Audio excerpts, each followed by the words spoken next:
Magaalaan Adaamaa magaalota Oromiyaa Riijiyoopooliin bifa haaraan caaseffamanii bulaa jiran keessaa ishee tokkodha. Ijaarsa daandii baaburaa Itiyoo Jibuutiin wal qabatee akka lakkoofsa Itoophiyaa bara 1902tti hundeeffamuun ishee kan dubbatamu magaalaan Adaamaa moggaasa maqaa Adaamaa jedhus kan argatte biqiltuu Adaamii jedhamu baay'inaan naannoo kanatti argamurraa akka ta'e maanguddoonni argaa dhageettii ni dubbatu. Magaalaan Adaamaa Finfinneerraa kiiloomeetira 84 fagaattee daandii guddaa gara baha biyyattii geessu irratti kan argamtu yoo ta'u, lafa hektaara 54,000 fi 302 irratti qubattee kan argamtu ta'uu ragaaleen ni mul'isu. Magaalittiin yeroo ammaa kana caaseffama Riijiyoopoolisiin kutaalee magaalaa 6 fi aanaalee 19 caaseffamtee kan argamtu yoo ta'u, uummata miliyoona 1 oltu keessa jiraata jedhamee tilmaamama. Magaalaan Adaamaa umurii fi guddinni ishee kan waliin simne ta'us guddina magaalotaa ammayyeessuu fi si'eessuuf karooraa fi tarsiimoo misooma magaalotaa mootummaa jijjiiramaatiin bocaman bu'uura taasifachuun waggoottan 5 darban keessa magaalittii giddugala konfereensii fi turizimii qulqulluu magariituu fi jireenyaaf mijattuu taatee akkuma maqaa ishee hangaatuu sulula qinxaamaa taatee akka hangaatu gochuuf hojiin hojjetame laayyoo miti. Keessattuu hooggansi jijjiiramaa kantiibaa magaalaa Adaamaa Obbo Haayiluu Jaldeetiin dursamu bara 2013 jalqabarraa kaasee magaalittii hoogganuu akkuma eegaleen yaadama haaraa burqisiisuu fi karoora hirmaachisaa fedhii fi faayidaa jiraattota magaalittii bu'uureffate baafatee guddina magaalittii daran saffisiisuu fi fayyadamummaa jiraattota ishee mirkaneessuuf tokko jedhee hojiitti gale. Kanaafis rakkoolee fi udhaalee guddina magaalittii adda baafachuuf waltajjii marii uummataa kutaalee hawaasa garagaraa waliin geggeessuun yaada uummatni kaasu galtee imala jijjiiramaa taasifate. Kana malees qorannoo saayinsawaa geggeessuun rakkoon kenniinsa tajaajilaa, rakkoon bulchiinsaaf itti fayyadama lafaa, rakkoon ijaarsa seeraan alaa fi rakkoon attummaa guddina magaalittiif danqaa ta'ee akka ture adda baafachuun uummata of cinaa hiriirsuun irraa jalaan hiikuu eegale. Riiformii sekterootaa geggeessuun cinatti yaadama tajaajila iddoo tokkoo jedhuun sekteroonni tajaajilli abbaa dhimmaa itti baay'atu torbaniin guyyaa wiixataa sadarkaa aanaatti, guyyaa roobii sadarkaa kutaa magaalaatti, guyyaa jimaataa immoo sadarkaa magaalaatti walitti dhufanii iftoominaan hawaasa tajaajiluu eegalan. Naannoo Oromiyaa humna misoomaa fi potenshaala naannichi qabu duguugee hojiirra oolchuun imala badhaadhinaa milkeessuuf inisheetiivota humnoota misooma waloo bocee hojiirra oolchaa jira. Akka magaalaa Adaamaattis inisheetiiviiwwan qonna magaalaa, tajaajila lammummaa, buusaa gonofaa, gaachana sirnaa fi manni murtii aadaa bal'inaan hojiitti hiikamuun humna misooma magaalittii cimaa ta'aa jiru. Qaala'insa jireenyaa hir'isuu fi nyaataan of danda'uu keessatti gahee olaanaa kan qabu. Qonna magaalaatiin misoomni kuduraalee fi muduraalee, misoomni aannanii, misoomni dammaa fi horsiisni lukkuu magaalittii keessatti aadeffamaa dhufeera. Kana malees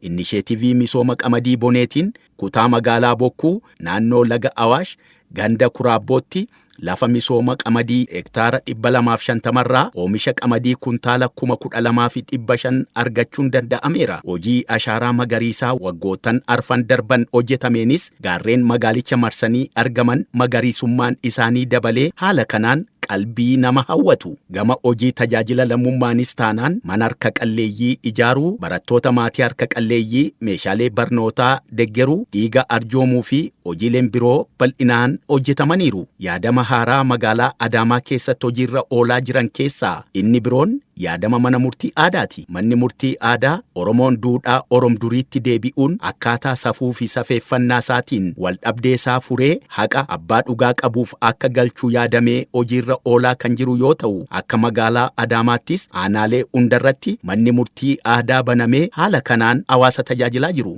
Buusaa gonofaan inisheetiiviiwwan aaraa keessaa tokko yoo ta'u, uummanni Oromoo akkaataa duudhaasaa ganamaatiin rakkoolee balaa uumamaa fi namtolcheetiin mudatan waliif dirmachuun wal gargaaruun keessa ulluuquuf kan hojiirra ooledha. Akka magaalaa Adaamaatti miseensa buusaa gonofaa nama 200,000 fi 64,000 fi 174 horachuuf karoorfamee nama 200,000 fi 65,000 fi 235 horachuun danda'ameera. Hojiin mootummaa fi hojimaanni paartii wal deeggaraa deemuun sirna cimaa ijaaraa fayyadamummaa uummataa mirkaneessaa akka deemu waajjirri paartii badhaadhinaa magaalichaa cichee hojjechaa jira. Qulqullina miseensaa hidhannoo siyaasummaa miseensaa cimsuu, qabsoo gitaa aadeffachuu fi toora paartii irratti of kennanii hojjechuun dhimmoota bu'aalee gaarii argamsiisanii. Paartii fi sirni cimaan magaalaa Adaamaa keessatti ijaaramee jiraachuun milkaa'ina hojii mootummaaf daandii saaqe. Koo bulchiinsaaf itti fayyadama lafaa madda komii hawaasaa ta'ee ture hiikuuf tarkaanfiin jalqabaa hojimaata mana hojichaa ammayyeessuu fi dijitaalessuu waan ta'eef gama kanaan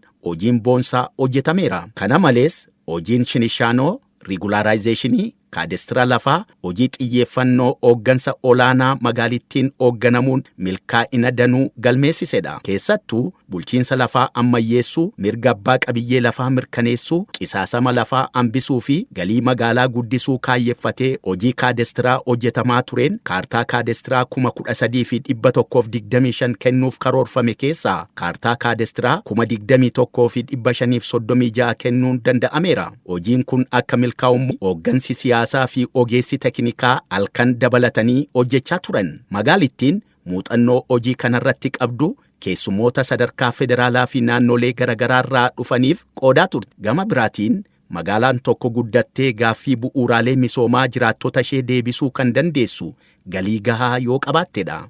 Gama kanaan magaalaan Adaamaas galii magaalittiin maddisiisuu dandeessu duguuganii galchuuf hojii xiyyeeffannoon hojjetameen maddoota galii duraan jiraniin alatti maddoota galii dabalataa qorachuun hojiirra oolchuu, hubannoo kaffalaa gibiraa cimsuu, aadaa itti fayyadama naga'ee guddisuu fi hannaa fi waliin dhayii gibiraa fi taaksii irratti tarkaanfii seeraa fudhatamaa jiruun galiin magaalittii waggaarraa gara waggaatti dabalaa dhufeera. Bara 2014tti galii waliigalaa magaalattii qarshii biiliyoona 3.2 yoo ta'u, bara kana galii qarshii biiliyoona 5.4 galchuuf karoorfame keessa hanga waxabajjii 13tti galiin qarshii biiliyoona 5 walitti qabamu ragaan waajjira galiiwwanii magaalicharraa arganne ni mirkaneessa. Gama carraa hojii uumuutiinis taanaan waajjirri carraa hojii uumuu fi ogummaa bulchiinsa magaalaa Adaamaa galmoota gurguraa hojii babal'isuu, ilaalcha interpreneurshipii dagaagsuu, ogummaa gonfachiisuu, kalaqa jajjabeessuu fi ce'umsa teknooloojii irratti xiyyeeffannaan hojjechaa jira. Keessattuu waajjirichi kilaastera industirii godoo ijaaruun interpreneurotni hedduun hojicha irratti bobba'anii of jijjiiruun biyyas jijjiiruu bira darbee madda muuxannoo gaarii ta'uun qaamolee adda addaan daawwatamaa jiru. Walumaa galatti seektaroota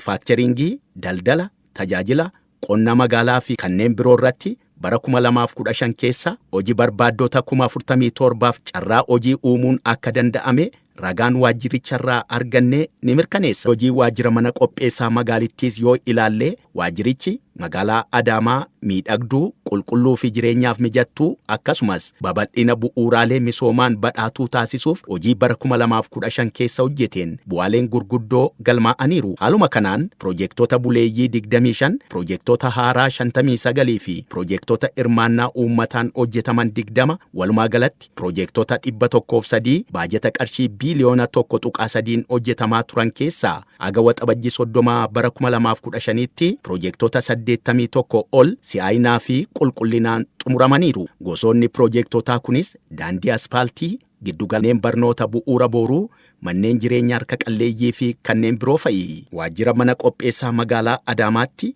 gareen hojii qulqullinaa fi magariisuus magaalittii qulqulluu, miidhagduu, magariituu fi jireenyaaf mijattuu akka taatu hojii boonsaa hojjeteera. Bakkeewwan armaan dura balfiitti gatamaa ture deebisanii magariisuu, daandii bitaa fi mirgaa fi walakkaa daandii irra biqiltuu dhaabuu fi kunuunsuu, haala dhabamsiisa balfa gogaa fi dhangala'oo irratti hubannoo hawaasa magaalichaa cimsuun hojiiwwan gurguddoo garee kanaan hojjetamanidha. Keessattuu warshaan baa'oo kompoositii magaalittii keessatti hundeeffamee balfarraa xaa'oo oomishaa jiru balfi madda galii akka ta'uu taasiseera. Walumaa galatti hojii misooma magaalaa Adaamaa keessatti hirmaannaan abbootii qabeenyaa fi jiraattota magaalichaas olaanaa ture. Hojicha keessatti lammiilee 2,407 carraan hojii uumamus ragaan waajjira mana qopheessaa magaalittii irraa arganne ni mirkaneessa. Sochii hojii investimentii magaalaa Adaamaa si'eessuufis bara 2015 keessa hojiin jajjabeessaa hojjetameera. Ergamoota ijoo seektara investimentii carraa hojii uumuu, sharafa biyya alaa argamsiisuu, ce'umsa teknooloojii fiduu fi oomishtummaa dabaluu irratti hundaa'uun waajjirri investimentii magaalichaa hudhaalee sektarichaa adda baafachuun abbootii qabeenyaa lafa fudhatanii sababa xixiqqaan osoo hojiitti hin seeniin turan deggeruun akka hojii keessa galan gochuu fi kanneen lafa fudhatanii faayidaa malee daangessanii yeroo dheeraaf kaa'an akkaataa labsii investimentii naannoo Oromiyaatiin lafa harkaa fuudhuun baankii lafaatti deebisuun danda'ameera. Sektoroota manufaaktcharingii, qonna, tajaajila, ijaarsaa fi indastiriin bu'aaleen jajjabeessaa argamaniiru. Haala mijataa gama investimentiitiin magaalaa Adaamaa keessatti uumamaa jiruun magaalittiin giddugala konferensiif indastirii taatee akka itti fuftu baay'inni hoteelota abbaa urjii fi dhaabbilee turizimii magaalittii keessatti yeroodhaa gara yerootti dabalaa dhufeera. Magaalaan Adaamaa gaaffii komii fi yaada jiraattotaa walitti qabuun fala kennaa deemuu kan ishee dandeessisu tajaajila bilbila bilisaa 9141 hojiirra oolchiteetti. Giddugalli bilbila bilisaa kun guyyaatti sa'aatii 24 kan tajaajilu ta'uusaarraa kan ka'e hawaasichi bakkuma jiru taa'ee bilbiluun komii, gaaffii fi yaada qabu dhiyeessuu bira darbee dhimmoota nageenya, yakka, ijaarsa seeraan alaa fi qulqullina magaalaa irratti eeruu kennaa jira. Opereetoroonni giddugalichaas gaaffii, komii fi eeruu hawaasarraa dhufe kana battalumatti qaama dhimmi ilaaluuf dabarsuun hanga furmaanni kennamuuf